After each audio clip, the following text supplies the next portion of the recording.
கர்த்தராகிய இயேசு கிறிஸ்துவின் நாமத்தினாலே உங்களை யாவரையும் வாழ்த்துகிறேன். மறுபடியும் நம்ம இப்படி சந்திக்கத்தக்கதாக தேவன் தந்திருக்கிற சுகம் பலன் ஜீவனுக்காக எல்லா விதமான கிருமிகளுக்காக அதிகமாக நான் தேவனை ஸ்தோத்திரிக்கிறேன். இப்பொழுது நம்முடைய மத்தியில் இருக்கிற சகோதரி ஜெனிட்டா, அவங்க நாகர்கோயில் ஈஜிப்ட்ல ஜாயின் பண்றாங்க. அவங்களுடைய வாஞ்சைக்காக அதிகமாக தேவனை ஸ்தோத்திரிக்கிறேன். ரெகுலரா அட்டன் பண்ணக்கூடிய ஒரு சகோதரி. ஜெனிதா நம்மளை ஜெபத்தில் நடத்துவாங்க. உங்களுக்கு கேக்குதா? கேக்குதுமா? ஹலோ, கேக்குது ஜெனிதா. அன்பும் ஜெபம். அன்பும் இரக்கம் நிறைந்த எங்கள் நல்ல தகப்பனே, இந்த சாயங்கால வேலைக்காக உமக்கு நன்றி செலுத்துறோம் அப்பா. இந்த நேரத்திலும் தகப்பனே, எங்களை இந்த வேதத்தை படிக்கிறதுக்குரிய வாய்ப்புகளை நீங்க கொடுத்திருக்கீங்க, அதற்காக உமக்கு நன்றி அப்பா. நாங்க இந்த வாரத்துல தகப்பனே இந்த அப்போஸ்தல நடபடிகளை நாங்க படிக்கிறதுக்கு இருக்கிறோம் தகப்பனே. நீங்க எங்களோடு கூட இருங்க அப்பா, எங்களுக்கு நீங்க கற்றுக் கொடுங்க. நாங்க இதை படிச்சுட்டு நாங்க அப்படியே விட்டு விடாத படிக்கு அதை எங்க லைஃப்ல அப்ளை பண்றதுக்கு நீங்க உதவி செய்யுங்க தகப்பனே. நீங்க சொல்லியிருக்கீங்க, பரிசுத்த ஆவி உங்களிடத்தில் வரும்போது நீங்கள் பலனடைந்து எருசலேமிலும் யூதேயாவிலும் சமாரியாவிலும் பூமியின் கடைசி பரியந்தமும் எனக்கு சாட்சிகளா இருப்பீர்கள்னு சொல்லியிருக்கீங்க தகப்பனே. அதை நாங்க தகப்பனே எங்க லைஃப்ல அப்ளை பண்றதுக்கு நீங்க உதவி செய்யுங்க அப்பா. இன்னும் தகப்பனே, இதுல அநேக சத்தியங்கள் இருக்கிறது தகப்பனே. அதை நாங்க படிக்கும் போது எங்களோடு இருங்க அப்பா, எங்களை வழி நடத்துங்க தகப்பனே. சொல்லித்தர அங்களையும் கூட நீங்க ஆசீர்வதிங்க அப்பா. நாங்க ஏதோ படிச்சுட்டு விட்டு விடாத படிக்கு இதை எங்க லைஃப்ல அப்ளை பண்றதுக்குரிய வாய்ப்புகளை நீங்க எங்களுக்கு கொடுங்க தகப்பனே. நீரே வல்லவர், நீரே சர்வ வல்லவர். இந்த ஃபெலோஷிப்ல இருக்கிற ஒவ்வொருத்தரையும் நீங்க ஆசீர்வதிங்க அப்பா. இந்த நேரம் தகப்பனே எங்களுடைய லைஃப்க்கு ஒரு மிகவும் யூஸ்ஃபுல்லான டைமாக இருக்கிறதுக்கு நீங்க உதவி செய்யுங்க. இந்த வாரம் முழுவதும் நீங்க எங்களை வழி நடத்துங்க அப்பா, எங்களை பலப்படுத்துங்க தகப்பனே அப்பா. இந்த வாரத்திலும் தகப்பனே இந்த புக்கை நாங்க படித்து முடிக்கிறதுக்குரிய கிரியைகளை நீங்க கொடுங்க அப்பா. எங்களோடு கூட இருந்தெல்லாம் எங்களை பலப்படுத்தி கொள்ளுங்க. மீதியான நேரத்திலும் நீங்க எங்களோடு கூட இருங்க. எந்த விதமான டெக்னிக்கல் ப்ராப்ளங்களும் எங்களுக்கு வராதபடிக்கு நீங்க பார்த்து கொள்ளுங்க தகப்பனே அப்பா. நீரே கிரியை செய்ய வழி நடத்துங்க. இயேசுவின் மூலம் ஜெபங்கேலும் அன்புள்ள நல்ல பிதாவே, ஆமென். ஆமென். ஆமென். Thank you so much, Sister Janita, for that meaningful prayer. Thank you.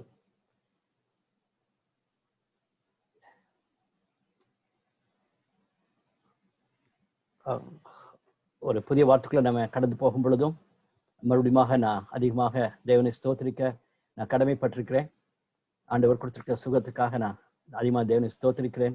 உங்களோடு கூட சேர்ந்து தேவனுடைய வார்த்தையை படிப்பது எனக்கு கிடைத்த ஒரு பெரிய ஒரு ப்ரிவிலேஜா நான் கருதுகிறேன். இந்த லாக்டவுன் பீரியட் வந்து ஒரு பெரிய பேர்டன் வராதபடிக்கு அது ஒரு மிகுந்த ஒரு ஆசீர்வாதமா இருப்பதற்கு குறித்து அதிகமாக நான் தேவனை ஸ்தோத்திரிக்கிறேன். அது மட்டும் இல்லாத உங்களுடைய வாஞ்சிக்காக அதிகமாக ஸ்தோத்திரிக்கிறேன். ஒருவேளை நீங்க எல்லாமே பிஸி தான், இந்த நாள் முழுவதும் நீங்க ஃப்ரீயா உட்கார்ந்துருக்கல, பிஸியா இருந்திருப்பீங்க. ஆனாலும் இந்த மாலை வேளையில நம்ம 4 நாட்கள் உட்கார்ந்து வேதத்தை படிக்க வேண்டும் என்ற ஒரு வாஞ்சிய தேவன் உங்களுக்கு கொடுத்திருப்பதற்காக அதிகமாக நான் தேவனை நன்றி செலுத்துகிறேன். அது மட்டுமல்லாது படிக்க இந்த டெக்னிக்கல் டீம்ல ஹெல்ப் பண்ணக்கூடிய சன் சாம்பி வடிவேலுக்காக, சன் பிரகாஷ்காக, ஜானிக்காக நான் அதிகமாக தேவனை ஸ்தோத்திரிக்கிறேன். அவங்களுடைய ஹார்ட் ஒர்க்குக்காக ரொம்ப நன்றி கூறுகிறேன். அவங்களும் பயங்கர பிஸியா இருந்தாலும் கூட அவங்க கொடுக்குற இந்த நேரத்துக்காக அதிகமாக நான் தேவனை ஸ்தோத்திரிக்கிறேன். அதோடு கூட நம்மளுடைய ஃபெலோஷிப்புக்காகன்னு சொல்லி ஜெபிக்கக்கூடிய அல்லது இந்த ஜெபத்தை ஒரு மினிஸ்ட்ரியாக எடுத்து ஃபெலோஷிப்பை டெவலப் பண்ணதுக்காக நான் அதிகமாக ஸ்தோத்திரிக்கிறேன். போன வாரத்தில் நான் தேர்ஸ்டே முடிச்ச உடனே கேள்விப்படும் பொழுது ரொம்ப மகிழ்ச்சியான ஒரு காரியம் என்னன்னா, நம்மளுடைய தமிழ் மற்றும் இங்கிலீஷ்ல இருக்கிற ப்ரோக்ராம்ஸ்ல பைபிள் ஸ்டடி அட்டெண்ட் பண்ணக்கூடிய சகோதரிகள், அதாவது mostly young ladies, just pass அந்த மாதிரி young graduates and young ladies, அவங்களுக்குள்ள நல்ல ஒரு கான்டாக்ட் இருக்கிறத பார்க்கும் பொழுது ஐ எம் எக்ஸ்ட்ரீம்லி ஹாப்பி. இந்த பைபிள் ஸ்டடி மூலமாக ஒருத்தர் கான்டாக்ட் பண்ணிட்டு அவங்க ஒருத்தருக்காக ஜெபம் பண்றாங்க, நம்மளுடைய ஃபெலோஷிப்புக்காக அதிகமாக ஜெபம் பண்றாங்க. அதை கேட்கும் பொழுது எனக்கு மிகுந்த மகிழ்ச்சி. அவங்களாகவே யங் லேடிஸா தனியா மீட் பண்ணணும்னு சொல்லி டிசைட் பண்ணியிருக்காங்க. I was extremely happy. அப்படிப்பட்ட 3 குரூப் நான் பார்க்குறேன்.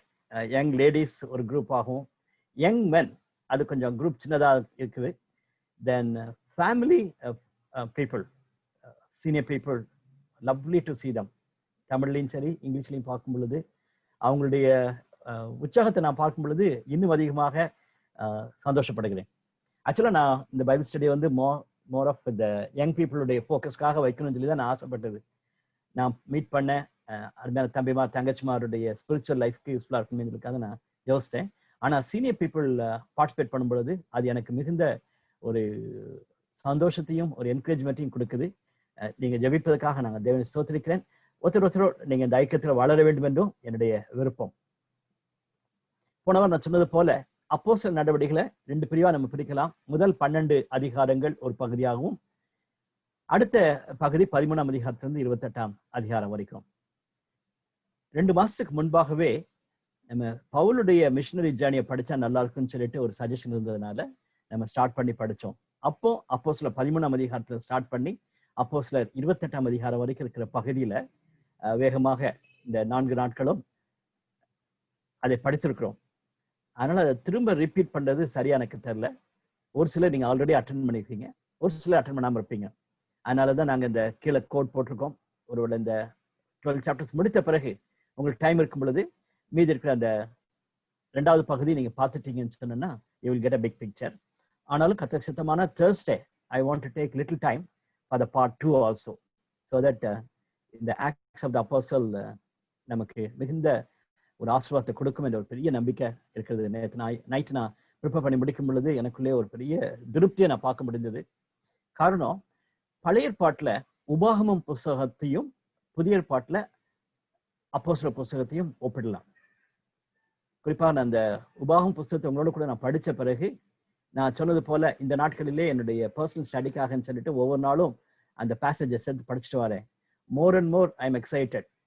உபாகமம் புஸ்தகம் என்ன அந்த பழைய ஏற்பாட்டினுடைய மிக முக்கியமான ஒரு புஸ்தகம் என்பதை நான் உணர முடிகிறது.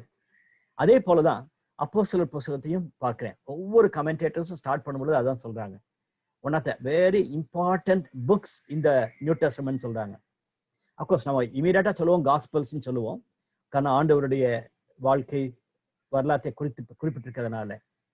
ஆனா அதை தொடர்ந்து நம்மளுடைய இந்த காலத்துக்குன்னு சொல்லும் பொழுது ஆக்ட்ஸ் ஆஃப் தி அப்போஸ்டல்ஸ் வந்து மிகவும் முக்கியமான ஒரு புத்தகமாக புதிய ஏற்பாட்டுல பார்க்க முடியும்.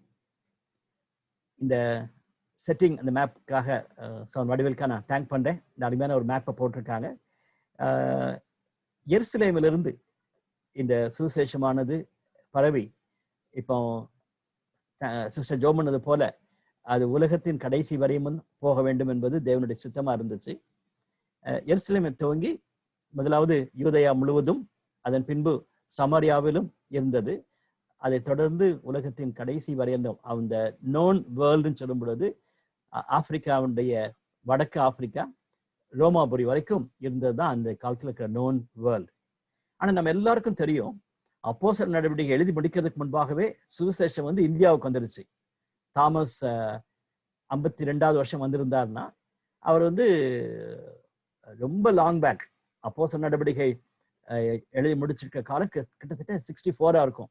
12 வருஷத்துக்கு முன்பாகவே, அதாவது பவுல் ரோமா சிறையில போறதுக்கு முன்பாகவே காஸ்பல் வந்து நமக்கு இந்தியாவுக்கு வந்திருக்கிறது.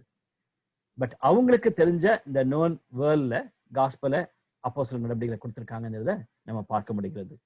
இந்த மேப் ஒரு இம்பார்ட்டன்ட் மேப்பை நான் பார்க்கிறேன்.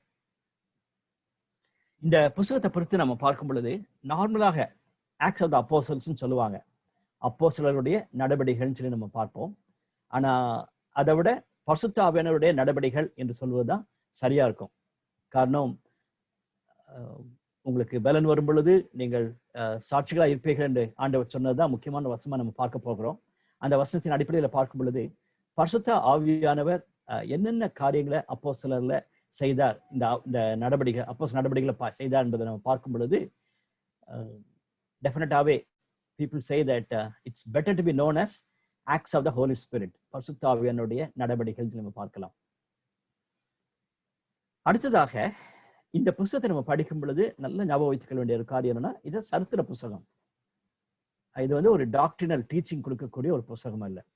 இன்னைக்கு ஒரு சில திருச்சபைகளில அந்த மிஸ்டேக்கை நம்ம பார்க்கிறோம். அப்போஸ்தலர் நடவடிக்கைகளை செஞ்ச ஒரு காரியத்தை எடுத்து அதை வந்து ஒரு டாக்ட்ரினல் டீச்சிங்ஸ் மாதிரி கொடுக்கறது வந்து சரியான ஒரு காரியம் கிடையாது.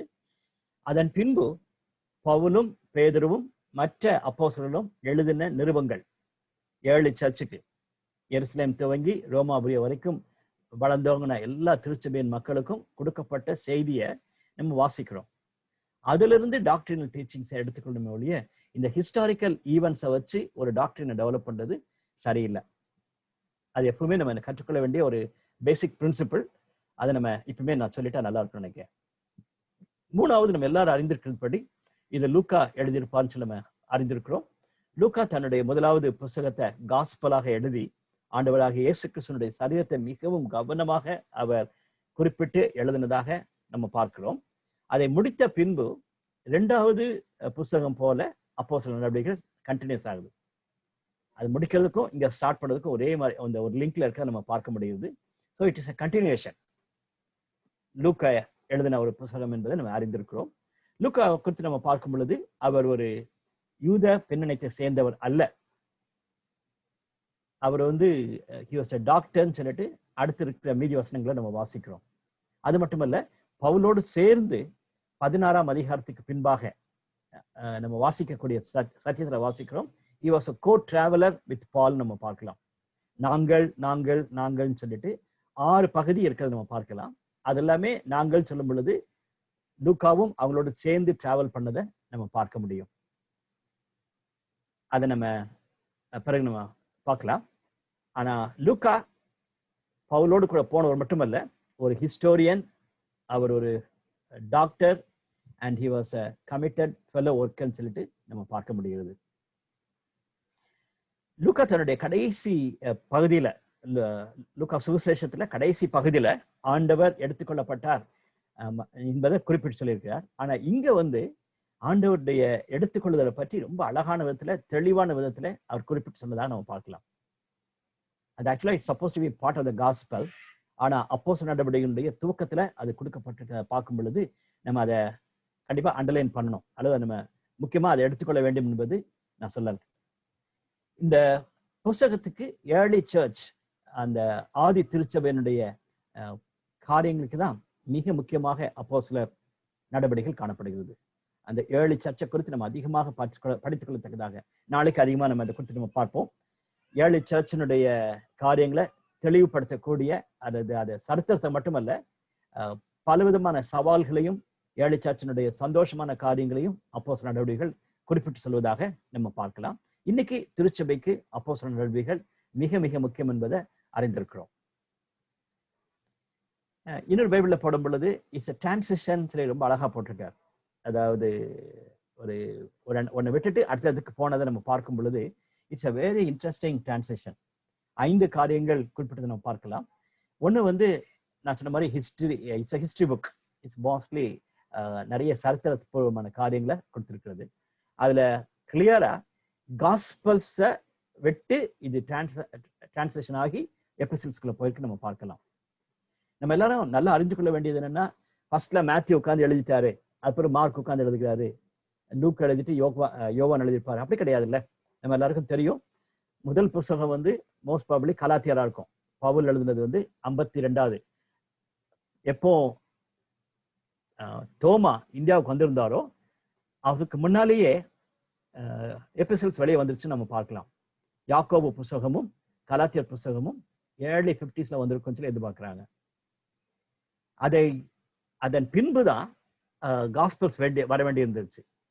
ஸோ அப்போஸ்தலர் நடவடிக்கைகள் இட் இஸ் நாட் தட் கிரோனாலஜிக்கலா இருந்தாலும் கூட அது அப்படி எழுதப்படவில்லை. லேட்டர் பார்ட் தான் எழுதியிருப்பாங்க, கண்டிப்பா லேட்டர் பார்ட் தான் எழுதியிருக்கிறாரு. ஆனா it's a real connecting between gospels and எபிசோட்ஸ்னு பார்க்கிறோம். ஒருவேளை அப்போஸ்தலர் மட்டும் இல்லாம இருக்குன்னு வச்சுக்கோங்களேன், நியூ டெஸ்டமெண்ட்டை நம்ம கரெக்டான விதத்துல படிக்க முடியாது. அதனால நம்ம நியூ டெஸ்டமெண்ட் சர்வே நீங்க படிக்கணும்னு ஆசைப்பட்டீங்கன்னா, நியூ டெஸ்டமெண்ட்டை முழுவதுமா நீங்க படிக்கணும்னு ஆசைப்பட்டீங்கன்னா, கண்டிப்பாகவே அப்போஸ்தலர் நடவடிக்கைகள் நீங்க மையமா வைத்திருக்கணும். அதுக்கு ஒரு பெஸ்ட் எக்ஸாம்பிள் நான் என்ன சொல்லணும்னு சொன்னேன்னா, யுஎஸ்ஏ ஒரு ஸ்டடி சென்டர் ப்ரோக்ராம் சொல்லிட்டு கோத்தகிரியில் எவ்ரி இயர் நடத்துவாங்க.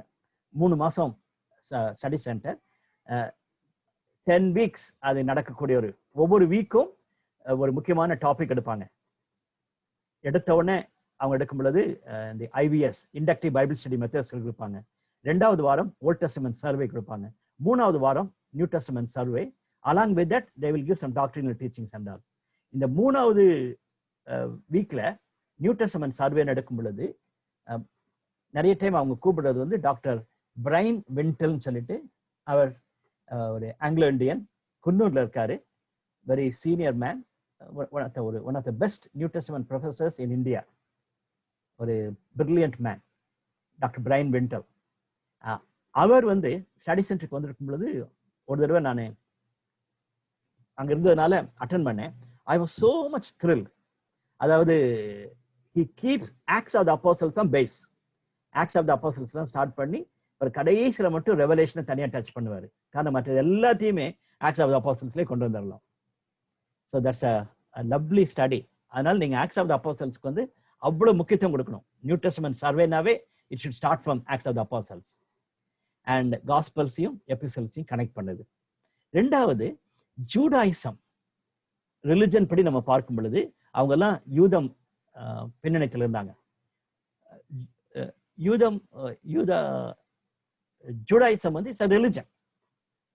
அவங்களுக்கு வந்து இந்த டோரான்னு சொல்லிட்டு பழைய ஏற்பாட்டில் இருக்க மோசஸுடைய 5 புத்தகங்கள் முக்கியம், பழைய ஏற்பாட்டினுடைய புத்தகம் முக்கியம். அதெல்லாம் அவங்க மையமாக வச்சு தான் அவங்க வாழ்ந்து கொண்டு இருந்தாங்க. மேசியாவுக்காக வர காத்துக்கிட்டு இருந்தாங்க. இன்னும் அவங்க காத்துக்கொண்டுதான் இருக்காங்க. ஆனா அந்த யூத குலத்திலிருந்து வந்த ஆண்டவராகிய இயேசுவானவர் அவங்களுக்கு சுவிசேஷத்தை திட்டமாக வாழ்ந்து காட்டி அவர் மூலமாக இருக்கிற அந்த ரட்சிப்பை கொடுத்துட்டு போனதுனால முதலாவது யூதர்கள் அந்த வெளிப்பாட்டை பெற்றுக்கொண்டு ஆண்டவராக இயேசு கிறிஸ்து இந்த பொழுதே ஒரு சில ஜென்டைல்ஸ் வந்தாங்க. ஆனா முக்கியமா அவர் வந்தது யூதர்கள் சுவிசேஷத்தை அறிந்து கொள்வதற்காக. அதன் பின்பு திருச்சபை 2ஆம் அதிகாரத்திலிருந்து அப்போஸ் 2ஆம் அதிகாரத்திலிருந்து வரும் பொழுது it started as a religion. Christianity it's a new வே என்று அழைப்பாங்க. ஒரு புதிய மார்க்கத்தை உண்டு பண்ணினார் என்று எபிரேயர் 10ஆம் அதிகாரம் 19ஆம் வசனத்தில் நம்ம படித்தோம். ஒரு புதிய மார்க்கத்தை உருவாக்கினான்னு சொல்லிட்டு இன்னைக்கு ரிலிஜன் என்ற வேர்டுக்கு தமிழ்ல மார்க்கம் சொல்லலாம். சமயம், மார்க்கம், மதம் சொல்லுவாங்க. மதம் என்பது ஒரு சரியான நல்ல வேர்டு கிடையாது. அந்த யானைக்கு மதம் பிடிச்சு சொல்லுவாங்க பார்த்தீங்களா, அதனால அந்த ஒரு வெறித்தனம் தான் மதத்துக்கு நம்ம சொல்லணும். சமயம் அல்லது மார்க்கம் என்ற வார்த்தைகள் நல்ல வார்த்தைகள். அதுல ஜூடாயிஸை விட்டுட்டு கிறிஸ்டியானிட்டிக்கு அவங்க புதிய மார்க்கத்துக்குள்ளாக வந்தாங்கன்னு நம்ம பார்க்கலாம். அதே மாதிரி கிருபையின் காலத்துக்குள்ளாக வந்திருக்காங்க. நியாயப்பிரமாணத்திற்கு முக்கியத்துவம் கொடுக்காதபடிக்கு நியாயப்பிரமாணத்தை கிறிஸ்துவானவர் நிறைவேற்றி முடித்ததுனால கிருபைக்குள்ளாக வந்ததை நம்ம பார்க்கலாம். People of God very important topic. நான் முன்னாடி சொல்லிட்டே இருக்கேன், சர்ச் சொல்றது மிக முக்கியமான ஒரு டாபிக். அதுல யூதர்கள் மட்டும் ஆண்டவரை நேசித்து வாழாங்க. அதன் பின்பு வேற யாரெல்லாம் இயேசு கிறிஸ்துவை ஏற்றுக்கொள்ளுமோ அவங்க முதலாவது யூதர்களா மாறணும். அதன் பின்பு அவங்க கிறிஸ்தவங்களா மாறலாம் என்ற எண்ணம் வந்து அவங்களுக்குள்ள ரொம்ப ஸ்ட்ராங்கா இருந்துச்சு. they have to become a Jew and then they can become a Christian அப்படி யோசிச்சிருந்தாங்க. அதுக்கு மாறி பவுலுடைய எஃபர்ட் நிமித்தமாக மாறி யூதர்களும் பிரஜாதிகளும் ஒரேதாக தேவனுடைய ஜனமாக மாறினது நம்ம எபேசியர் புஸ்தகத்துல படிச்சோம். அப்போஸ்தலர் 15ஆம் அதிகாரத்துல இருக்கிற ஜெருசலேம் கவுன்சில்ல அது கொடுக்கப்பட்ட முக்கியத்துவம் நம்ம பார்க்கிறோம். ஸோ அந்த பீப்புள் ஆஃப் காட் அது வந்து ரொம்ப ஒரு பவர்ஃபுல் மெசேஜாக ஒரு டிரான்சிஷன் வந்ததை நம்ம பார்க்க முடியும். ஐந்தாவதும் ஒரு முக்கியமான ஒரு காரியம் நம்ம எல்லாருக்கும் அறிந்திருக்கிறோம். த கிங்டம் ஆஃப் காட், தேவனுடைய ராஜ்யம் வந்துவிட்டது என்ற செய்தியை ஆண்டவராகிய இயேசுவானவர் சொல்றாரு. அதன் பின்பு நிறைய ஓமைகளை பற்றி சொல்லும் பொழுது கிங்டம் ஆஃப் காடை பற்றி தான் சொல்லுவாரு. கிங்டம் ஆஃப் காட்னு சொல்லிட்டு மற்ற தீர்க்கதரிசிகள் சொல்லுவாங்க, மற்ற காஸ்பல் ரைட்டர்ஸ் சொல்லுவாங்க, சுசேஷகர்கள் சொல்லுவாங்க. ஆனா மத்தேயு மட்டும் அதை பரலோக ராஜ்யம் சொல்லுவாரு, கிங்டம் ஆஃப் ஹெவன் சொல்லுவாரு. அதனுடைய சிம்பிள் ரீசன் என்னன்னு சொன்னா, யூதர்கள் எப்பொழுதுமே காட் என்ற வேர்டை வந்து ரொம்ப யூஸ் பண்ண மாட்டாங்க. இன்னைக்கு நம்மளாம் ரொம்ப ஜாஸ்தி யூஸ் பண்றோம். அது நம்மளுடைய பேச்சுலையும் சரி, ஈவன் சில சமயத்தில் கலாட்டா பண்ணும் பொழுதும், மற்றபடி நம்ம ப்ரேயர்ல அது மாதிரி காட் என்ற வேர்டை ரொம்ப யூஸ் பண்றோம். பட் அவங்க வந்து ரொம்ப பயப்படுவாங்க. காட் என்ற வேர்டை யூஸ் பண்றது ஒரு மதிப்பான ஒரு வேர்டு, அதை வந்து நம்ம மிஸ்யூஸ் பண்ணக்கூடாதுன்னு சொல்லி பயப்படுவாங்க. மத்தேயு யூதர்களுக்காக சொல்லி எழுதுனதுனால அங்க வந்து கிங்டம் ஆஃப் காட்னு சொல்லி கான்ஸ்டன்டா சொன்னா they will not be happyன்னு சொல்றதுக்காக கிங்டம் ஆஃப் ஹெவன், பரலோக ராஜ்யம் என்ற வார்த்தையை மத்தேயு அதிகமாக உபயோகித்திருப்பார். ஆனா அப்போஸ்தலர் நடபடிகளில் 6 வசனத்துல மட்டும்தான் இந்த கிங்டம் ஆஃப் காடை பற்றி வந்திருக்கிறது. முதல் அதிகாரம் இப்ப நம்ம வாசிக்கும் பொழுது நம்ம கேட்க போறோம். அதர் தென் தட் பின்னால கடைசி அதிகாரத்துல 2 தடவை வந்திருக்கிறது. முடிக்க போற நேரத்துல 2 வந்திருக்குது. இன்பிட்வீன் 2 வந்திருக்கும். அதனால 6 வசனங்கள் மட்டும்தான் கிங்டம் ஆஃப் காடை பற்றி சொல்லுது. ஆனா full and full it's about the church. It's a separate study. Kingdom of காடுக்கும் திருச்சபைக்கும் என்ன வித்தியாசம்னு சொல்லி நம்ம தனியா படிக்கணும். அதுல நம்ம பார்க்க போற முக்கியமான ஒரு காரியம் என்னன்னா, kingdom of God is bigger than the church. தேவனுடைய ராஜ்யம் சொல்லுது சர்ச்சை எஸ்டாப்ளிஷ் பண்றதுக்காக ஆண்டவர் வரல. the whole creation, தேவனுடைய படைப்பு ஃபுல்லாவே தேவனுடைய ஆளுகைக்குள்ள வருவதுதான் தேவனுடைய திட்டம். அதற்கு தேவனுடைய ப்ரோக்ராம் என்னன்னு சொன்னா, ஒரு குரூப் ஆஃப் பீப்புளை தேவன் எழுப்பி அவர்கள் மூலமாக அந்த பர்பஸை நிறைவேற்ற விரும்புகிறார். நல்லா கவனிச்சுக்கொள்ளுங்க. நம்ம விசுவாசிகளா இருக்கிறோம், நம்ம சர்ச்சுக்குள்ள வந்திருக்கிறோம். தேவன் நம்மளை கிங்டம் ஆஃப் காடுக்குள்ள கொண்டு வந்துட்டான்னு சொல்லும் பொழுது அதனுடைய அர்த்தம் என்னவென்றால், we have to work for the kingdom. இந்த சர்ச் தான் உலகத்துக்குள்ளே புறப்பட்டு போய் உலகத்தின் மக்களை தேவனுடைய ராஜ்யத்தை நோக்கி கொண்டு வரணும். அதுல நாட் ஒன்லி கன்வெர்ட் தம், அல்லது அவங்கள ரட்சிப்புக்குள்ள கொண்டு வருவது மட்டுமல்ல, தேவனுடைய ஆளுகை முழுவதுமாக இருப்பதற்கான காரியங்களில நம்ம செயல்பட வேண்டும். எப்படி ஆதியாகமம் 1ஆம் அதிகாரம் 2ஆம் அதிகாரத்துல வாசிக்கிறோமோ அப்படிப்பட்ட காரியங்கள் தேவன் நிறைவேற்ற போகிறார் என்ற எண்ணத்தோடு கூட திருச்சபை வாழ வேண்டும். ஆனா இன்னைக்கு திருச்சபையே ஸ்ட்ரகிள் பண்ணிக்கிட்டு இருக்குது. அதனுடைய சர்வைவலுக்கே ரொம்ப கஷ்டமா இருக்கிறது. ஆனா எப்படி பழைய ஏற்பாட்டுல உபாகமத்தில் நம்ம படிச்சோமோ, தேவனுடைய ஜனம் பரிசுத்தமாய் வாழ்வது நிமித்தமாக மற்றவங்களுக்கு அவங்க ஆசீர்வாதம் இருப்பாங்க. You will be a blessing to others சொல்லி ஆண்டவர் வைத்திருந்தாரோ, அதே மாதிரிதான் இன்னைக்கு புதிய ஏற்பாட்டின் காலத்துல திருச்சபை தேவனால ஆசீர்வதிக்கப்பட்டு நம்ம மற்றவங்களுக்கு ஆசீர்வாதம் இருக்கணும். அதுதான் the program of God. அதனால more than kingdom of God, சர்ச்சுக்கு வந்து அப்போஸ்தலர் நடவடிக்கைகள் அதிகமாக பேசுவதாக நம்ம பார்க்கணும். இன்னொரு phrase, the word of God, கர்த்தருடைய வார்த்தை, the word of God spread and flourished என்ற phrase வந்து 6 முறை வரதை நீங்க பார்க்கலாம். 6 விதமான ஒரு ஃபேஸ்ல அது வந்ததை நம்ம பார்க்கலாம். ரொம்ப இன்ட்ரெஸ்டிங்கா இருக்கும். ஒவ்வொரு பேசேஜை நீங்க படிச்சு பார்க்கும்போது ரொம்ப ஆச்சரியமா இருக்கும். எனக்கு ரொம்ப முக்கியமா அப்பீலிங்கா இருந்த பேசேஜ் என்னன்னா 6ஆம் அதிகாரம் 7ஆம் வசனம். அப்போஸ்தலர் 6ஆம் அதிகாரம் நம்ம எல்லாருக்கும் தெரியும். அந்த விதவைகள் கவனிக்கப்படவில்லை என்ற ஒரு கம்ப்ளைண்ட். அதாவது ஜூயிஷ் விதவைகள் நல்லா கவனிச்சுக்கிறாங்க, சர்ச்சில் இருக்கவங்க நல்லா கவனிச்சுக்கிறாங்க. அந்த கிரீக் பின்னணியிலிருந்து வரக்கூடிய விதவைகள் வந்து not taken care, there was a partiality. அதுதான் பிரச்சனை 6ஆம் அதிகாரத்துல. அதை நம்ம பிறகு படிக்கலாம். ஆனா அதை எப்படி அவங்க சால்வ் பண்ணாங்கன்னு நம்ம எல்லாருக்கும் தெரியும். அதை சால்வ் பண்ணி முடிச்ச உடனே கடைசி வசனம் 7ஆம் வசனம் எப்படி இருக்குது? தேவ வசனம் விருத்தி அடைந்தது, சீஷருடைய தொகை எருசலேமில் மிகவும் பெருகிற்று, ஆசாரியர்கள் அநேகரும் விசுவாசத்துக்கு கீழ்ப்படைந்தார்கள். Look at that. அந்த வசனம் எப்படி இருக்கணும்னா, கிரேக்க விதவைகள் ரொம்ப சந்தோஷமா இருந்தாங்க என்பதான் அந்த ஒரு கான்சிக்வன்ஸா இருந்திருக்கணும். ஆனா தேவ வசனம் விருத்தி அடைந்தது என்று போடப்பட்டிருக்கிறது. அதே போல இன்னொரு வசனத்தையும் நான் குறிப்பிட்டு சொல்லணும். 12ஆம் அதிகாரத்துல அந்த ஏரோது மன்னன் போய் சீட்ல உட்கார்ந்து இஷ்டத்துக்கு ஆண்டவரை பழித்து பேசுவான்னு சொல்லி சொல்லுவோம். அப்ப தேவன் அடிச்சிடுவாரு, அவன் புழுத்து செத்து போனான்னு சொல்லிட்டு 23ஆம் வசனத்துல போட்டிருக்குது. அப்போஸ்தலர் 12ஆம் அதிகாரம் 23ஆம் வசனத்துல. 24ஆம் வசனம் சின்னோண்டு வசனம் தான், வெரி பவர்ஃபுல் வேர்ஸ். தேவ வசனம் வளர்ந்து பெருகிற்று. தேவ வசனம் வளர்ந்து பெருகிற்று. ஸோ இந்த பகுதியில பார்க்கிறது போல ஒவ்வொரு காலகட்டத்திலும் தேவனுடைய வசனம் வளர்ந்து பெருகிற்று. அதனால இன்னைக்கு இந்த பைபிள் ஸ்டடியை குறித்து நான் யோசிக்கும் பொழுது I M more and more passionate. பரிசுத்த ஆவியானவருடைய செயல்பாடு இருக்கிறது. ஜெனிதா ஜோமனது போலதான் அப்போஸ்தலர் 1ஆம் அதிகாரம் 8ஆம் வசனத்துல இருக்கிறது போல பரிசுத்த ஆவியான மேல் வரும் பொழுது நாம் பலன் அடைந்து சொல்றது மிக முக்கியமான ஒரு சத்தியம். ஆனா அடுத்த ஈக்குவல் சத்தியம் என்னவென்றால், கண்டிப்பாகவே வேர்ட் ஆஃப் காட், தேவனுடைய வார்த்தைக்கு கொடுக்க வேண்டிய முக்கியத்துவம் அங்க கொடுக்கப்பட்டதுனால அங்க ஒரு பெரிய எழுச்சி வருவதை நம்ம பார்க்கலாம். எழுச்சி வர வர தேவனுடைய வார்த்தை வளர்ந்ததுன்னு சொல்லிட்டு நம்ம பார்க்கிறோம். ரைட். முதலாவது காரியம், the church is established in Jerusalem and became a Greek speaking church. அந்த திருச்சபையானது அதிகமாக கிரேக்க மொழி பேசக்கூடிய அதிகமான மக்கள் அந்த காலத்துல வந்துட்டாங்க. எபிரேய மொழியை பேசுறதை விட கிரேக்க கல்ச்சர் அவங்களுக்கு அதிகம் தாக்குனதுனால நம்ம முன்னாலே படிச்சோம்.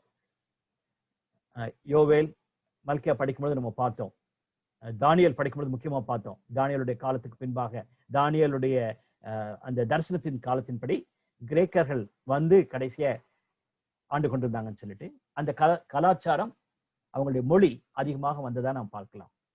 அதை தொடர்ந்து இந்த இயக்கமானது பாலஸ்டைன் முழுவதுமாக நம்ம மேப்ல பார்த்தது போல அதிகமாக எருசலேம் பகுதியில் மட்டும் இல்லாதபடிக்கு அது அதிகமாக விரிந்து போனதை நம்ம பார்க்கலாம். இது மூணாவதாக நம்ம பார்க்கும் பொழுது ஜென்டைல்ஸ் புறஜாதிகள் கூட கேள்விப்படத்தக்க அளவுக்கு தேவனுடைய வார்த்தை போனதாக நம்ம பார்க்கலாம். அதுல ஸ்தேவானுடைய பிரசங்கம் அதை முடிந்த உடனே பிலிப்பு ஸ்தேவானோடு கூட இருந்த இன்னொரு அந்த விதவைகளை கவனித்துக் கொண்டிருந்த பிலிப்பு, அந்த சீஷனுடைய அல்ல, இயேசுவானோட இருந்த சீஷன் அல்ல, இந்த பிலிப்பு வந்து ஸ்தேவானோடு கூட இருந்த ஒன் மோர் பர்சன். அவர் போய் தேவனுடைய வார்த்தையை விளக்கி சொன்னது நிமித்தமாக ஆப்பிரிக்காவின் வடக்கு பகுதியில் இருக்கிற மக்கள் ரட்சிக்கப்பட்டாங்கன்னு நம்ம பார்க்கிறோம். தேவனுடைய வார்த்தையை கேட்டு அவன் அங்கேயே ஞானஸ்தானம் எடுத்து அங்கிருந்து அவர் புறப்பட்டு போனான்னு நம்ம பார்க்கிறோம். That was a powerful conversion story. Cornelius இப்படியாக தேவனுடைய வார்த்தை அதிகமாக புறஜாதிகளுக்கு கொடுக்கப்பட்டு அவங்க தேவனுடைய திருச்சபையில சேர்ந்ததாக நம்ம பார்க்கலாம். அதை தொடர்ந்து மிஷனரிமார்கள் தேவனுடைய சத்தத்தை எடுத்துக்கொண்டு அதோடு கூட தேவனுடைய ஜனமும் அவங்க உபத்திரத்து நிமித்தமாக பிரிந்து போற இடத்துல எல்லாம் தேவனுடைய வார்த்தையை சொன்னாங்கன்னு சொல்லிட்டு அப்போஸ்தலர் 8ஆம் அதிகாரம் முதல் பகுதியில வாசிக்கிறோம். அவங்க எங்கெல்லாம் போனாங்களோ தேவனுடைய வார்த்தையை சொல்லிக்கிட்டே போயிருக்காங்க. அப்படியாக அந்த காலத்திலிருந்து இந்த ஏசியா மைனர் நம்ம சொல்றோம்ல, அந்த பகுதியில் எல்லாருமே சுவிசேஷம் பரவினதாக நம்ம பார்க்கலாம். கடைசியாக இன்னும் அதுக்கு பின்பாக 16ஆம் அதிகாரத்துல வாசிக்கிறோம், பவுலுக்கு மக்கோதனியாவுக்கு வாங்கன்னு சொல்லி ஒரு தரிசனம் கிடைச்சது. அதன் நிமித்தமாக அவர் யூரோப்புக்கு ஐரோப்பா கண்டத்துக்குள்ளே போனதா நாம் பார்க்கிறோம்.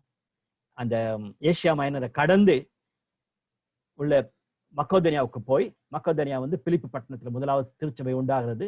அதுல இருந்து யூரோப்புக்கு காஸ்பல் போனதாக நம்ம பார்க்கலாம். கடைசியாக இந்த ரோமாபுரிக்கு போன பின்பு இந்த சுவிசேஷமானது ஹையஸ்ட் லெவல் ஆஃப் சொசைட்டிக்கு போயிடுச்சு. அந்த காலத்துல ரோமர் தான் ஆண்டு கொண்டிருக்காங்க, கிரேக்கர்கள் கிடையாது. கிரேக்கர்களை தூக்கிட்டாங்க, ரோமர்கள் வந்துட்டாங்க. ஸோ இந்த ரோமாபுரியருடைய கேபிட்டல் ஆகிய ரோமுக்கே காஸ்பல் போயிடுச்சு. அங்கிருந்து உலகம் முழுவதும் புறப்பட்டு போற அளவுக்கு சுவிசேஷமானது முழுதுமாக பரவிட்டதை நம்ம பார்க்கலாம். நம்ம பார்த்தது போல இந்தியாவுக்கு லாங் பேக் 12 வருஷத்துக்கு முன்பாகவே தோமா இங்க கொண்டு வந்திருக்கான்னு சொல்லி பார்க்கிறோம். அதே போல மற்ற சீஷர்களும் போயிருக்காங்க. அதெல்லாம் அப்போஸ்தலர் நடவடிக்கையில குறிக்கப்படல.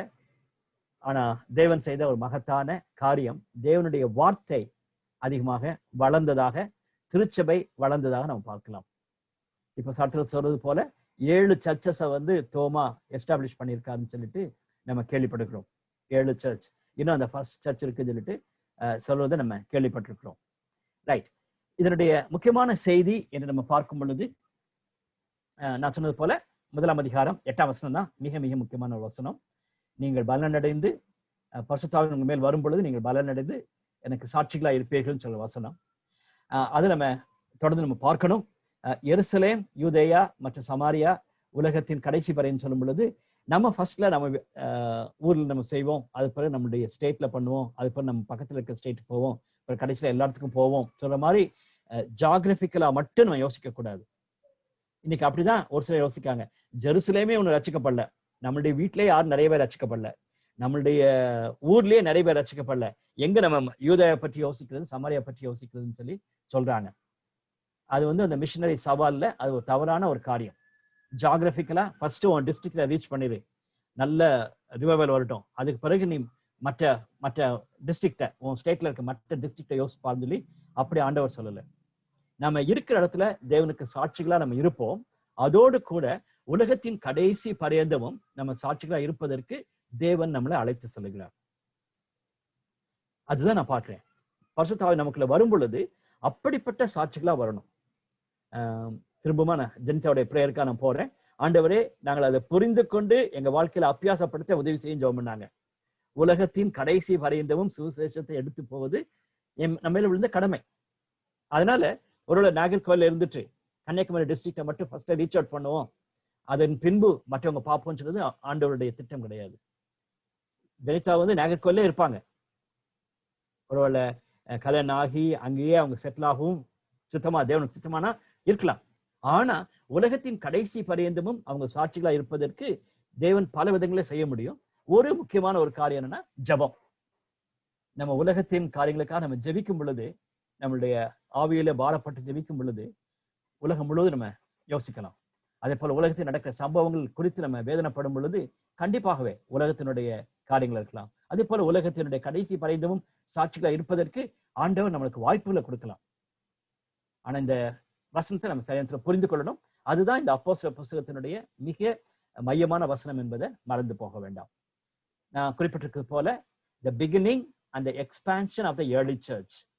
ஆதி திருச்சபை எப்படி ஸ்டார்ட் பண்ணுது, ஆதி திருச்சபை எப்படி வளர்ந்தது என்ற காரியத்தை ரெண்டு கண்ணோட்டத்துல பார்க்க போறோம். the power of the Holy Spirit, பரிசுத்தாவினுடைய வல்லமை, அதை குறித்து நம்ம பார்க்க போறோம். அதே போல the spread of God's word, எப்படி தேவனுடைய வார்த்தை திருச்சபையிலையும் திருச்சபையின் மூலமாகவும் செயல்பட்டது என்பதுதான் இந்த அப்போஸ்தலர் புத்தகத்தினுடைய முக்கியமான காரியங்களை பார்க்கலாம். பிராட் அவுட்லைன் நான் முன்னாலே சொல்லிட்டேன். முதல் 12 அதிகாரங்கள் ஒரு பகுதியும் இரண்டாவது பகுதியாக அதற்கு ஒரு நபர் தலைப்பு கொடுக்கும் பொழுது த ஆக்ட்ஸ் ஆஃப் பீட்டர் அல்லது பவுல் தான். ரெண்டாவது வந்து ஆக்ட்ஸ் ஆஃப் பவுல். இரண்டாவது பகுதியில் நம்ம பவுல் தான் அதிகமாக மையமாக வைத்து அவருடைய மிஷனரி ஜார்னியை பார்த்தோம். முதலாவது பகுதியில அதிகமாக பேதுரு இருப்பார். அப்கோர்ஸ் பவுலுடைய ரட்சிப்பெல்லாம் வருகிறது, நம்ம பார்த்த மாதிரி பிலிப்புடைய ஊழியங்கள் வருகிறது, ஸ்தேவானுடைய பிரசங்கம் வருகிறது. அதெல்லாம் இருந்தாலும் கூட அதிகமாக பேதுருவை மையமாக வைத்து முதல் பகுதி இருக்கிறது. அது மட்டுமல்ல, திருச்சபை என்று சொல்லுவோமானால் எருசலேம் திருச்சபையை மையமாக வைத்துதான் முதல் 12 அதிகாரங்கள் காணப்படும். ஸோ இந்த 3 நாட்கள் நம்ம படிக்கும் பொழுது அதிகமாக எருசலேமை மையமாக வைத்து நடந்த காரியங்கள், பேதுரு முக்கியமான ஒரு அப்போஸ்தலனாக இருந்து செயல்பட்டதை நம்ம பார்க்கிறோம். இரண்டாவது பகுதி நம்ம பார்த்தது போல அந்தியோகியா சபையில தான் அது துவங்குகிறது. அந்தியோகியா சபையில வந்து திருச்சபையில ஒரு பெரிய கூட்டம் அவங்க மீட் பண்ணாங்க. அதை தொடர்ந்து அவங்க எழுப்புதலை எழுப்புதல் பெற்றது நிமித்தமாக அவங்க எல்லா இடத்துக்கும் சென்றதாக பார்க்கலாம். ரெண்டாவது விதமா நம்ம பார்த்தோம்னா யாருடைய போக்கஸ் குரூப்னு பார்த்தோம்னா யூதர்களை அதிகமாக போக்கஸ் பண்ணது முதல் 7 அதிகாரங்கள். யூதர்களுக்கு அதிகமாக செய்யப்பட்ட பணி அது வந்து குறைவான காலம்தான். அண்ட் தென் சமாரியர்களுக்கு 8ஆம் அதிகாரத்துக்கு பின்னால் நம்ம பார்க்கும் பொழுது சமாரியர்கள் மத்தியில நடந்த அதிகமான பணிகள், அவங்க யூதாவை விட்டு வெளியே போய் ரீச் அவுட் பண்ண காரியங்கள் பார்க்கலாம். அது அநேக வருஷங்கள் இருக்கலாம். இது வந்து 14 வருஷம் நான் போட்டிருக்கேன். பட் இதுக்கு மேலே இருக்கலாம். ஒரு கமெண்டேட்டர் போடும் பொழுது 14 வருஷம் போட்டிருக்காரு. பட் அவர் லூக்கா எழுதின காலத்தை வந்து 14 வருஷம் போட்டிருக்கலாம். பட் அது கண்டிப்பா மேலேயே இருக்கணும். இது வந்து மோர் ஆஃப் ஜென்டைல்ஸ்.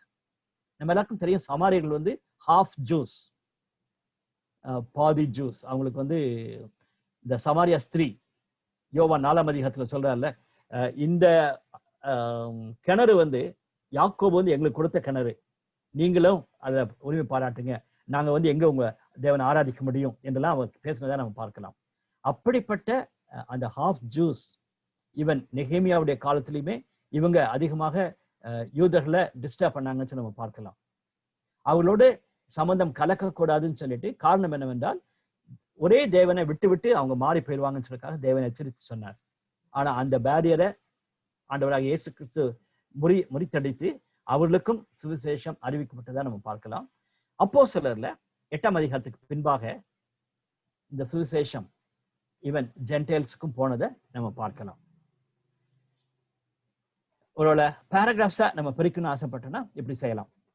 முதல் 2 அதிகாரங்கள் ப்ரிப்பரேஷன் ஃபார் விட்னஸ், சாட்சிக்கு முக்கியத்துவம் கொடுக்கக்கூடிய காரியங்கள், அது எப்படி நம்ம ஆயத்தப்படுகிறோம் என்பதை 2 அதிகாரத்துல இருக்குது. 2ஆம் அது வந்து எருசலேமில் அவங்க எப்படி சாட்சிகளா இருந்தாங்கன்னு சொல்லிட்டு 2ஆம் அதிகாரம் 14ஆம் வசனத்திலிருந்து 5ஆம் அதிகாரம் 42ஆம் வசனம் வரைக்கும் நம்ம பார்க்கலாம். The witness in Jerusalem. அடுத்தது 6ஆம் அதிகாரம்ல இருந்து 12ஆம் அதிகாரம் வரைக்கும் பகுதி ஒரு long passage, witness beyond Jerusalem. எருசலேமை விட்டு அதிகமான பகுதிகளுக்கு எப்படி சுவிசேஷம் சென்றதுன்றதை நம்ம டீட்டெயிலா பார்க்கலாம். தென் புறஜாதிகளுக்கு எப்படி சுவிசேஷம் அறிவிக்கப்பட்டது என்பதை பவுலுடைய மிஷனரி ஜேர்னிஸ் மூலமா நம்ம பார்க்கலாம். 13ஆம் அதிகாரம் 1ஆம் வசனத்திலிருந்து 21ஆம் அதிகாரம் 16ஆம் வசனம் வரைக்கும் இருக்கிற பகுதியில் நம்ம பார்க்கலாம். தென் ஒன் மோர் பகுதி, விட்னஸ் பிஃபோர் த கிங்ஸ். அதுவும் முக்கியமான ஒரு காரியம்.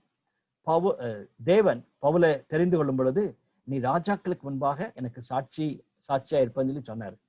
அதை நிறைவேற்றினார். ராஜாக்களுக்கு முன்பாகவும் என்று அவர் குறிப்பிட்டு சொல்லுகிறார்.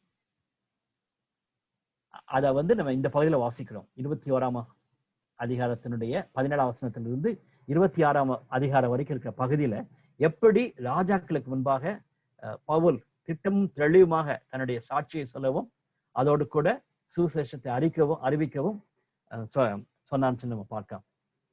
கடைசி விட்னஸ் இன் ரோம். அவர் 27ஆம் அதிகாரம் 1ஆம் வசனத்திலிருந்து எருசலேமிலிருந்து அவர் ரோமுக்கு பிரயாணப்பட்டு போனதை நம்ம பார்க்கலாம். அங்க ரோமுக்கு போன பிறகும் அவர் 2 வருஷம் தங்கியிருந்து அங்க ஊழியத்தை நிறைவேற்றினார் என்ற காரியத்தை நம்ம பார்க்கலாம். ஸோ இன்னும் அதிகமாக பிரித்து படிக்கலாம். பட் நான் 6 பேசேஜா நான் பிரிச்சிருக்கேன். ஒவ்வொன்றுக்கும் தலைப்பு விட்னஸ், சாட்சிகள் என்ற தலைப்புல இதை நம்ம படிக்கலாம். இப்போ 1ஆம் அதிகாரம் முதல் 11 வசனத்தில் நம்ம கேட்க போகிறோம். நம்மளுடைய மத்தியில ஜாயின் பண்ணியிருக்காங்களான்னு சொல்லி தெரியல. ஹரிணி ஃப்ரம் ஈரோடு, நம்ம அவங்களுக்காக நம்ம ஜெபம் பண்ணிட்டு இருக்கோம். அவங்களுடைய குடும்பத்தின் மக்கள் ஆண்டவரை ஏற்றுக்கொள்ளணும், அதுக்காக நம்ம ஜெபித்துக் கொள்ளலாம். அவங்க நமக்காக இப்போ ரெக்கார்டட் ரீடிங் அனுப்பியிருக்காங்க. அப்போஸ்தலர் 1ஆம் அதிகாரம் முதல் 11 வசனங்கள் இப்போ நம்ம கேட்கலாம். அப்போஸ்தலருடைய நடபடிகள் அதிகாரம் 1. தெயோப்பிலுவே, இயேசுவானவர் தாம் தெரிந்து கொண்ட அப்போஸ்தலருக்கு பரிசுத்த ஆவியினாலே கட்டளையிட்ட பின்பு அவர் எடுத்துக்கொள்ளப்பட்ட நாள் வரைக்கும் செய்யவும் உபதேசிக்கவும் தொடங்கின எல்லாவற்றையும் குறித்து முதலாம் பிரபந்தத்தை உண்டு பண்ணினேன். அவர் பாடுபட்ட பின்பு 40 நாளளவும் அப்போஸ்தலருக்கு தரிசனமாகி தேவனுடைய ராஜ்யத்துக்குரியவைகளை அவர்களுடனே பேசி அநேகம் தெளிவான திருஷ்டாந்தங்களினாலே அவர்களுக்கு தம்மை உயிரோடு இருக்கிறவராக காண்பித்தார். அன்றியும் அவர் அவர்களுடனே கூடி வந்திருக்கும் போது அவர்களை நோக்கி, யோவான் ஜலத்தினாலே ஞானஸ்நானம் கொடுத்தான், நீங்கள் சில நாளுக்குள்ளே பரிசுத்த ஆவியினாலே ஞானஸ்நானம் பெறுவீர்கள். ஆகையால் நீங்கள் எருசலேமை விட்டு போகாமல் என்னிடத்தில் கேள்விப்பட்ட பிதாவின் வாக்குத்தத்தம் நிறைவேற காத்திருங்கள் என்று கட்டளையிட்டார். அப்பொழுது கூடி வந்திருந்தவர்கள் அவரை நோக்கி, ஆண்டவரே, இக்காலத்தில் ராஜ்யத்தை இஸ்ரவேலுக்கு திரும்ப கொடுப்பீர் என்று கேட்டார்கள். அதற்கு அவர், பிதாவானவர் தம்முடைய ஆதீனத்திலே வைத்திருக்கிற காலங்களையும் வேலைகளையும் அறிகிறது உங்களுக்கு அடுத்ததல்ல. பரிசுத்த ஆவி உங்களிடத்தில் வரும்போது நீங்கள் பெலனடைந்து எருசலேமிலும் யூதேயா முழுவதிலும் சமாரியாவிலும் பூமியின் கடைசி பரியந்தமும் எனக்கு சாட்சிகளாயிருப்பீர்கள் என்றார்.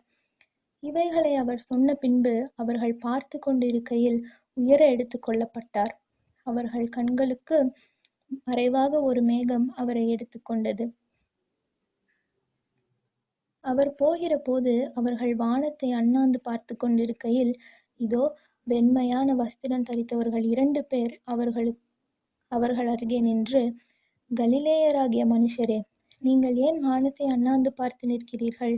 உங்களினிடத்திலிருந்து வானத்திற்கு எடுத்துக் கொள்ளப்பட்ட இந்த இயேசுவானவர் எப்படி உங்கள் கண்களுக்கு முன்பாக வானத்துக்கு எழுந்தருளி போனாரோ அப்படியே மறுபடியும் வருவார் என்றார்கள். I really appreciate and thank Harini from Erode. நம்ம தொடர்ந்து ஹரிணிக்காக அவங்களுடைய பெற்றோருக்காக நம்ம ஜெபித்துக் கொள்வோம். இந்த திருச்சபையினுடைய வல்லமை எங்க காணப்படுகிறது என்று நம்ம பார்க்கணும். அவருடைய அப்போஸ்தலர் 2ஆம் அதிகாரத்துக்கு தான் நம்ம முக்கியத்துவம் கொடுத்து நம்ம பார்க்கிறோம். அது உண்மைதான். ஆனா இந்த பகுதியை நம்ம மிஸ் பண்ணிடக்கூடாது. The power of the church, அதாவது பேஸ். அப்போஸ்தலர் 2ஆம் அதிகாரம் வெளிப்படையானப்பட்ட காரியங்கள். ஆனா பேஸ் என்று சொல்லும் பொழுது இதெல்லாம் மிக முக்கியமான ஒரு காரியம். முதலாவது முதல் 2 வசனத்துல பார்க்கும் பொழுது இந்த ஹிஸ்டாரிக்கல் ட்ரூத். ஈவுல பார்த்தோம்னா 4 எய்ம் இருக்கும் ஈவுக்கு. முதலாவது காஸ்பலை நம்ம ஷேர் பண்ணணும், மற்ற ஸ்டூடெண்ட்ஸ்க்கு காஸ்பலை ஷேர் பண்ணணும்.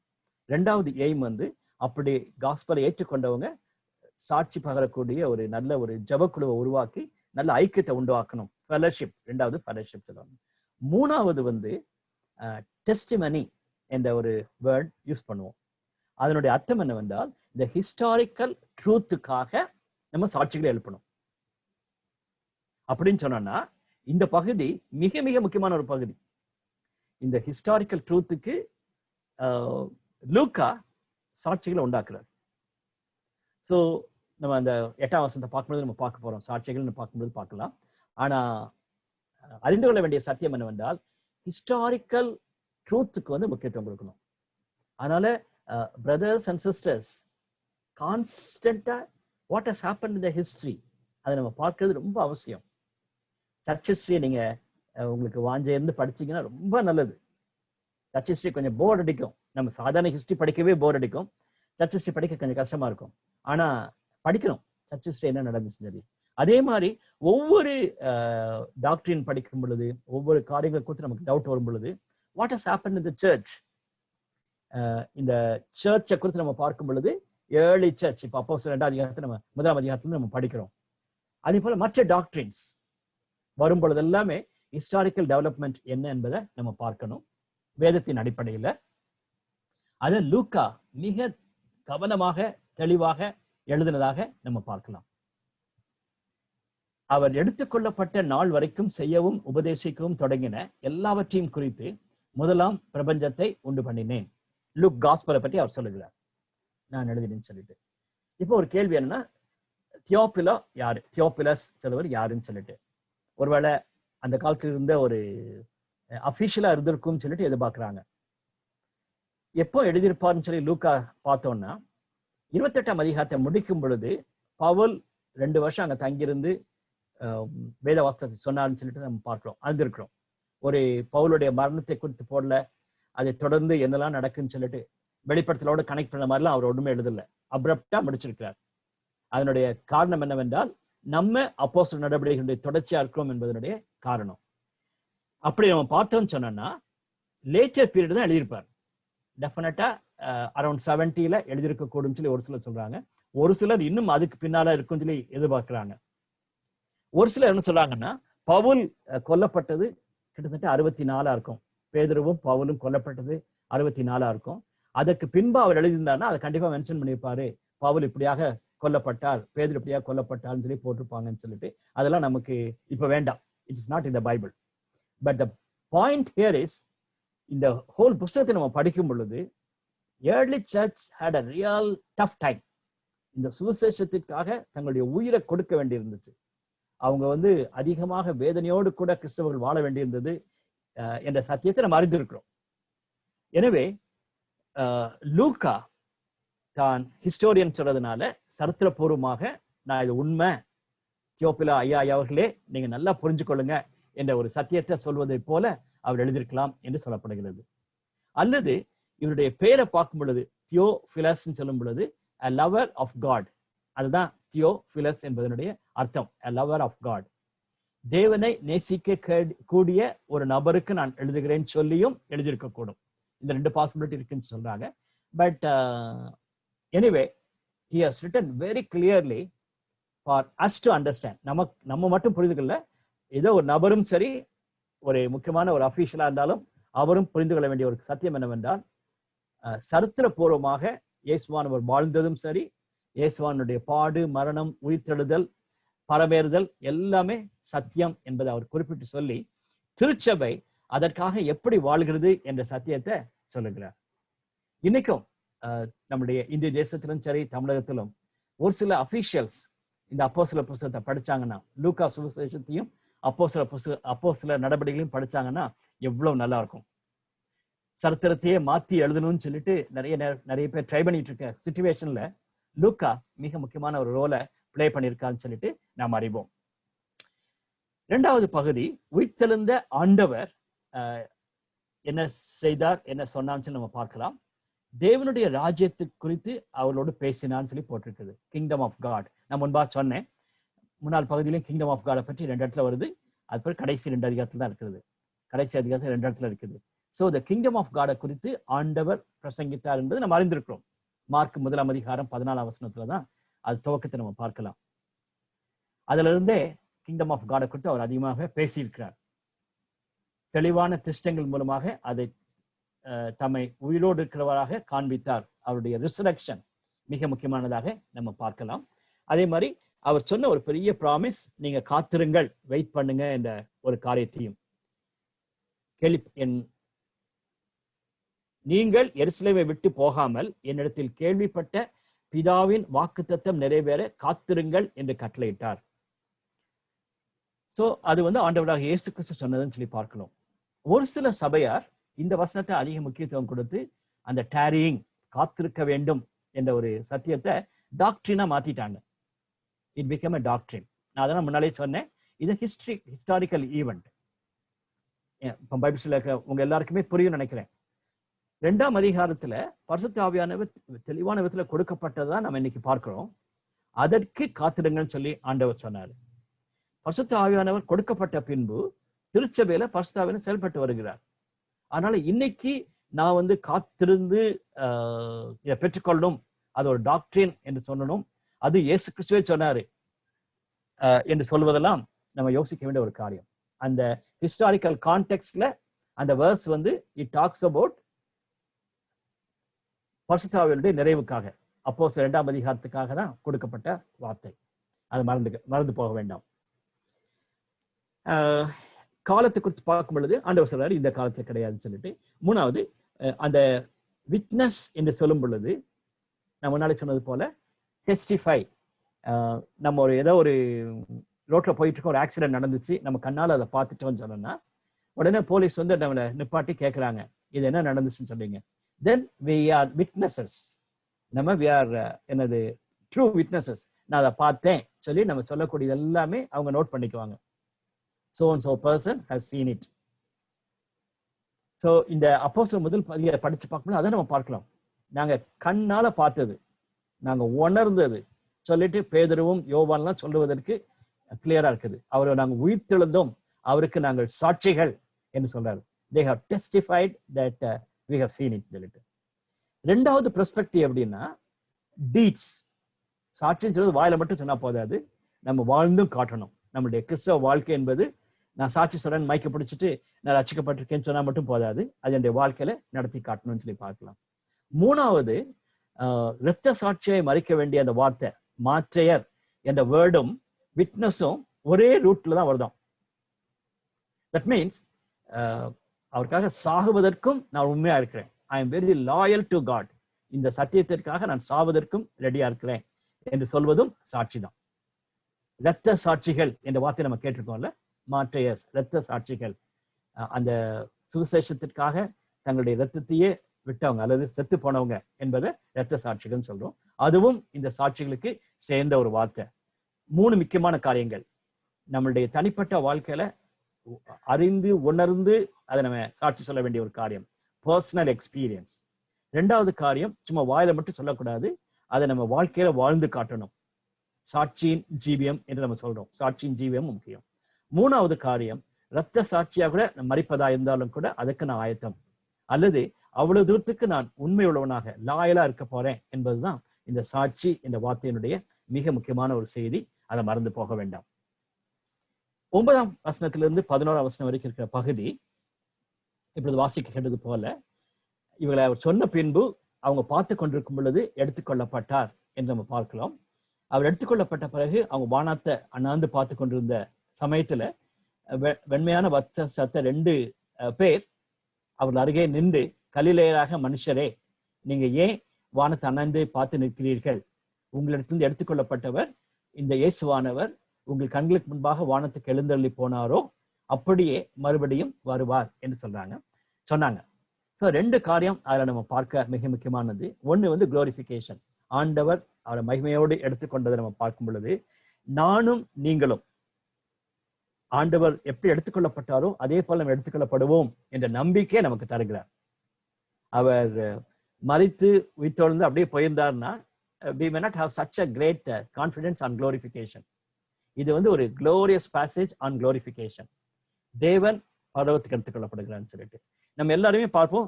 பாதாளம் சொன்னா கீழே மண்ணுக்குள்ள புதைச்சது கீழே பார்க்கறது தான் பாதாளம். மேலன்னு சொல்லும் பொழுது அண்ணாந்து பார்க்கும் பொழுது அவங்க மேல பார்த்துக்கிட்டு இருக்காங்க, ஆண்டவர் எடுத்துக்கொள்ளப்படுகிறான்னு சொல்லிட்டு. நம்மளும் அறிந்திருக்கிறோம், விசுவாசி மண்ணுக்குள்ள புதைக்கப்பட்டாலும் அவனுடைய ஆவி, அந்த விசுவாசினுடைய ஆவி தேவனுக்குள்ளாக எடுத்துக்கொள்ளப்படுகிறது என்ற ஒரு பெரிய நம்பிக்கை நமக்கு வருகிறது. அதோடு கூட இந்த வசனத்துல வாசிக்கிறது போல அவர் எப்படி எடுத்துக்கொள்ளப்பட்டாரோ அப்படியாய் திரும்ப வருவார், அப்படியே மறுபடியும் வருவார் என்ற வார்த்தையும் மிக அருமையான ஒரு வார்த்தை. The second coming of the Lord அன்னைக்கு கொடுத்ததுதான் வெளிப்படுத்தல அவரு சொல்லுகிறார், நான் திரும்ப வருவேன் என்று சொன்னவர் என்பதை யோவான் குறிப்பிட்டு சொல்லுகிறார். எனவே இன்னைக்கு ஆண்டவர் திரும்ப வருவான்னு சொல்றதுக்கு இன்னொரு முக்கியமான ஒரு சத்தியம் என்னவென்றால் 1 அதிகாரம் 11 வசனம். அந்த சீஷர்களுக்கு அந்த விசுவாசிகளுக்கு அந்த 2 ஏஞ்சல்ஸ் சொன்ன ஒரு காரியம், அவர் மறுபடியும் வருவார், நம்ம எல்லாரும் அவளோடு காத்திருக்கிறோம். லூக்கா 24 அதிகாரம் கடைசி வசனத்துல அப்படிதான் சொல்றாரு, நீங்க காத்திருங்கள் என்பதை இயேசுவானவர் சொன்னதை நம்ம லூக்கா கடைசியில வாசிக்கிறோம். இன்னொரு சத்தியத்தை நான் இதோட கனெக்ட் பண்ணி சொல்ல விரும்புகிறேன், டைம் குறைவா இருக்குது. மத்தேயு 28 அதிகாரம் கடைசி பகுதி நம்ம எல்லாருக்கும் தெரியும். நீங்க சகல சிஷ்யர்களுக்கும் சுவிசேஷத்தை பிரசங்கித்து சீஷரா மாற்றி அவங்களுக்கு பிதா குமாரன் பரிசுத்த ஆவியின் நாமத்தினாலே ஞானஸ்தானம் கொடுங்கள் சொல்லிட்டு 20ஆம் வசனத்துல, இதோ உலகத்தின் கடைசி பரியந்தமும் நான் உங்களோட கூட இருக்கிறேன்னு சொல்றாரு. I am with you always to the very end of the age. அது யார் சொன்னது? ஆண்டவராகிய இயேசு கிறிஸ்து சொன்னது. இப்போ பரிசுத்த ஆவியானுடைய வருகை குறித்து நம்ம பேசிக்கிட்டு இருக்கோம். பரிசுத்த ஆவியானுடைய நம்ம வருவதை குறித்து நம்ம பேசிட்டு இருக்கோம். ரெண்டையும் நம்ம கன்ஃபியூஸ் பண்ணக்கூடாது. The Spirit of God is Jesus Spirit. The Spirit of Jesus மற்ற இடத்துலையும் குறிப்பிடப்பட்டிருக்கும். ஸோ இந்த திருத்துவ தெய்வத்தை ரெண்டா பிரிச்சு இப்போ ஆண்டவர் இயேசுவானவர் நம்மோட கூட இல்லை, பரிசுத்த ஆவியானவர் தான் மட்டும்தான் இருக்கான்னு சொல்றதுதான் தவறான ஒரு போதனை. அதே மாதிரி நமக்கு இயேசுவானவர் இருக்காரு, பரிசுத்த ஆவியானவரே வேண்டியதில்லை சொல்லி இன்னொரு குரூப் இருக்காங்க, ஜீசஸ் ஒன்லின்னு ஒரு குரூப் இருக்காங்க. அதுவும் தப்பான ஒரு போதனை தான். So there should be a real balance. திருத்துவ தெய்வத்தினுடைய அண்டர்ஸ்டாண்டிங் அதுதான் நம்ம டாக்டரின்ஸ்ல படிக்கிறோம். ட்ரினிட்டி ஆஃப் ஹோலி ட்ரினிட்டியை பற்றி நம்ம படிக்கிறோம். இதுலயும் நான் சொல்ல விரும்பின ஒரு காரியம் என்னன்னா, இயேசுவானவர் சொன்னாரு, நான் உலகத்தின் கடைசி வரையந்தவும் உங்களோட கூட இருப்பேன்னு சொல்லிட்டு. நம்ம சுவிசேஷ ஒழித்தை நம்ம செய்யும் பொழுது இந்த வசனத்தை மறந்து போகக்கூடாதுன்னு நம்ம சொல்லுவோம். நீங்க மற்றவங்களை போய் சீஷராக்கும் பொழுது, ஒழித்தை நிறைவேற்றும் பொழுது மறந்து போகக்கூடாது. அதே நேரத்துல அப்போஸ்தலர் 1 அதிகாரம் 8ஆம் வசனத்தையும் மறந்து போகக்கூடாது. ரெண்டையும் நம்ம கனெக்ட் பண்ணணும். அடுத்த பகுதி குயிக்கா போகணும். 12ஆம் வசனத்திலிருந்து 26ஆம் வசனம் வரைக்கும் இருக்கிற பகுதியில ஆன்டிசிபேஷன் ஆஃப் த செயின்ஸ், அல்லது அந்த ஆவியானவர் வருவதற்காக பரிசுத்தவான்கள் காத்திருந்தது. 120 பேர் ஒரே சிந்தையோடு கூட, ஒரே மனதோடு கூட இருந்தாங்க. சகோதரிகள் இருந்தாங்க, சீஷர்கள் இருந்தாங்க, மற்ற விசுவாசிகள் இருந்தாங்கன்னு சொல்லி பார்க்கிறோம். That was a glorious gathering. அந்த 120 பேர் தான் உலகத்தையே அப்சைடா மாத்திட்டாங்கன்னு சொல்லி பார்க்கிறோம். அப்போ சில 2ஆம் அதிகாரத்துல அற்புதமான காரியங்கள் நடப்பதற்கு இந்த 120 பேர் இருந்தது முக்கியமா நம்ம பார்க்கலாம். இன்னைக்கு எத்தனையோ கேதரிங்ஸ் 120 பேருக்கு மேலே இருக்காங்க, 120 பேருக்கு குறைவா இருக்காங்க. இப்படி இருக்காங்களான்னு சொல்லி யோசிக்க வேண்டியது மிக முக்கியமான ஒரு கேள்வி.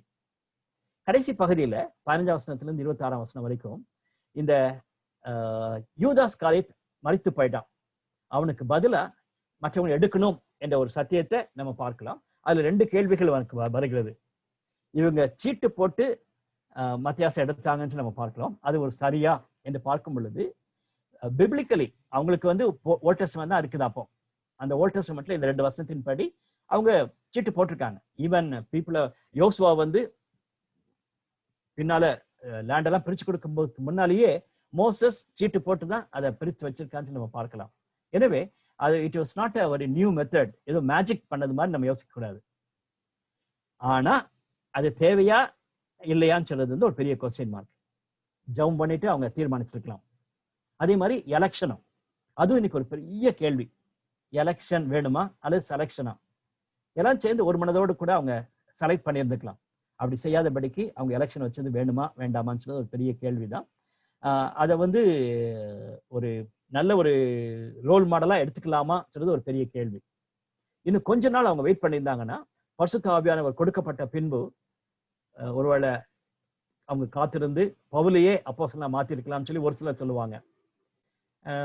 மத்தியாசை பற்றி நம்ம ஒண்ணுமே வாசிக்கல, அதனால யூஸ்லெஸ் அப்படிலாம் சொல்றது ஒரு சில தப்பான போதனைகளும் கொடுப்பது உண்டு. But I don't want to go for argument. But அவங்களை செலக்ட் பண்ண விதம் நம்ம யோசிக்க வேண்டிய ஒரு காரியம் என்பதை மட்டும் நான் உங்களுக்கு முன்பாக சொல்ல விரும்புகிறேன்.